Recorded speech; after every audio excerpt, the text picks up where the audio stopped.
Burada artık qızım çox acımışdı. Mən də yaxınlıqdakı oba mərkədə gedib onun üçün şirin bulkalar aldım. Eve çatana kadar o kadar acıdı ki, aldıklarımın 3 tanesini artık yiyip bitirmişti.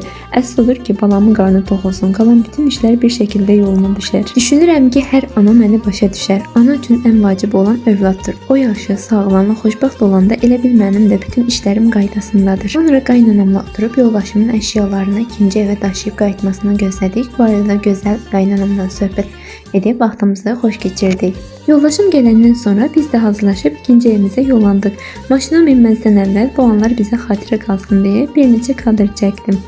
Yeni evi bu videoda sizə çox ətraflı göstərə bilmədim. Çünki hər tərəfdə əşyalar var idi və görüntünün sizi yormasını istəmədim. Amma inşallah növbəti videolarda evi hər tərəfli şəkildə sizin üçün çəkəcəyəm. Əgər videomu bəyəndinizsə, mənə dəstək olmağı unutmayın. Bəyənməyiniz, şərh yazmağınız və kanalı izləməyiniz mənim üçün çox dəyərlidir. Ümid edirəm ki, hazırladığım videolar hər birinizin xoşuna gələcək. Mənə dəstək olan hər kəsə ürəkdən təşəkkür edirəm. Yaxşı ki varsınız.